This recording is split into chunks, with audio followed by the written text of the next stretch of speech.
ఇప్పుడే మన 'ప్రభాస్' గారి నుంచి వస్తున్న 'ద రాజసాబ్' మూవీ ట్రైలర్ 2.0 చూసాను. ట్రైలర్ మాత్రం నెక్స్ట్ లెవెల్ భయ్యా! పిచ్చ పీక్స్‌లో ఉంది. అండ్ మన 'మారుతి' గారైతే ఒక్కొక్కడికి ఇచ్చి పడేసిండు. ట్రైలర్ మాత్రం మ్యాడ్ అసలు మైండ్ పోతుంది ట్రైలర్ చూస్తే. మన ఇండియా బిగ్గెస్ట్ మూవీ 'దంగలు'. ఆ 'దంగల్' మూవీని ఖచ్చితంగా ఈ మూవీ బీట్ చేస్తుంది. 2000-3000 కోట్లు ఖచ్చితంగా కొల్లగొట్టేస్తుంది ఈ మూవీ. మన 'మారుతి' గారికైతే పక్కాగా చెప్తున్నా హ్యాట్సాఫ్ చెప్పాల్సిందే. తన నుంచి రీసెంట్‌గా వచ్చిన 'పక్క కమర్షియల్', 'కొత్త జంట' అండ్ 'మంచి రోజులు వచ్చాయి' ఇలాంటి మూవీస్ తర్వాత ఇంత పెద్ద స్క్రిప్ట్ తన నుంచి వస్తుందని, ఇంత పెద్ద India biggest horror fantasy movie తన నుంచి వస్తుందని, ఇంత పెద్ద పాన్ ఇండియా హీరోని తను హ్యాండిల్ చేస్తాడని అసలు ఎవ్వరు ఎక్స్‌పెక్ట్ చేయలేరు. అండ్ ఇంత పెద్ద హీరోని తను అసలు హ్యాండిల్ చేయలేడు. తనకి చిన్న సినిమాలే పర్ఫెక్ట్. ఇలాంటి పెద్ద సినిమాను తను ఏ లెవెల్‌లో హ్యాండిల్ చేస్తాడని చాలా మందికి చాలా డౌట్స్ ఉండే. కానీ ఈ ఒక్క ట్రైలర్ తోటి ప్రతి ఒక్కరి నోర్లు మూయించాడు. మీరు ట్రైలర్‌లో ఇవి గమనించారో లేదో చాలా హిడెన్ డీటెయిల్స్ ఉన్నాయి ట్రైలర్‌లో. కానీ మన 'మారుతి' గారైతే ఈ ట్రైలర్ నుంచి కొంచెం కూడా స్టోరీ లీక్ కాకుండా చూసుకున్నాడు. అండ్ ఈ ట్రైలర్ చూసి మనకు ప్రాపర్‌గా స్టోరీ ఇదే ఉంటుందని మనం అస్సలు ఎక్స్‌పెక్ట్ చేయలేము. ఆ లెవెల్‌లో డిజైన్ చేసాడు. మొత్తం కన్‌ఫ్యూజ్ ఉంటుంది. వాళ్ళ బామ్మకి మతిమరుపు ఉంటుంది గానీ వాళ్ళ తాతనైతే మర్చిపోలేదు.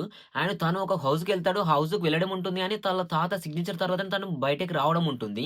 ఈ ఒక్క చిన్న 2 హింట్స్ తప్పించి మిగతా హింట్స్ ఏమి లేవు మనకు స్టోరీ గురించి. ప్రాపర్‌గా స్టోరీ గురించి వేరే హింట్స్ ఏమి లేవు. ఇక వాళ్ళ లవ్ స్టోరీ చూయించలేదు. కరెక్ట్ సాంగ్స్ చూయించలేదు. బ్యాక్‌గ్రౌండ్ స్కోర్, బ్యాక్‌గ్రౌండ్ బీజీఎం మాత్రం నెక్స్ట్ లెవెల్‌లో చూయించాడు.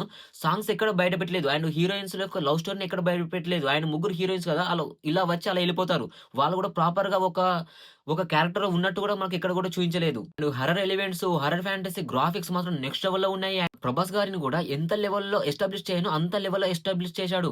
తన నుంచి ఫైట్స్ చూయించాడు. అండ్ మనకి ట్రైలర్‌లోనే అర్థమైపోతుంది. తన కటౌట్‌కి తగ్గ క్యారెక్టర్ ఈ మూవీలో ఉంటుందని. వాటర్‌లో ముసిలితో ఫైట్ సీన్ మాత్రం నెక్స్ట్ లెవెల్ డిజైన్ చేశారు. నాకు తెలిసి మూవీ మొత్తంలో ఈ ఫైట్ సీన్ పక్కాగా హైలైట్‌గా నిలుస్తుంది. మూవీ లెంత్ వచ్చేసి 3 గంటల 3 నిమిషాల నుంచి 6 నిమిషాల మధ్యలో ఉందంట. ఈ జస్ట్ ఈ 3 నిమిషాల ట్రైలర్‌లోనే ఇంత చూయించాడు. ఇక 3 గంటల్లో ఎంత మూవీని చూయిస్తాడు, ఎంత స్టోరీ ఉంటుంది, ఎంత గ్రాఫిక్స్ ఉంటాయి, ఎంత లెవెల్ విజువల్స్ ఉంటాయి. ఈ వండర్‌ఫుల్ మూవీని మనం చూడడానికి ఎన్ని కళ్ళతో చూడాలి. తలుచుకుంటూనే, ఆలోచిస్తూనే మతిపోతుంది. పక్కాగా చెప్తున్నా 'ద రాజసాబ్' మూవీ ఇండియాని షేక్ చేసే 'ద రాజసాబ్' బాక్స్ ఆఫీస్‌ని షేక్ చేసే 'రాజసాబ్‌గా' ఖచ్చితంగా మారిపోతుంది. ఖచ్చితంగా చూస్తూనే ఉండండి. అండ్ 'ప్రభాస్' ఫ్యాన్స్ ఎవరైతే ఉన్నారో వాళ్ళకి ఈ వీడియో షేర్ చేయండి. మీరు ఏమనుకుంటున్నారో కింద కామెంట్ బాక్స్‌లో అయితే తెలియజేయండి. ఇంకా చూడకున్నా ఆయన ఆల్రెడీ మీరు ట్రైలర్ చూసేసినా మళ్ళొకసారి ట్రైలర్‌ని చూడండి.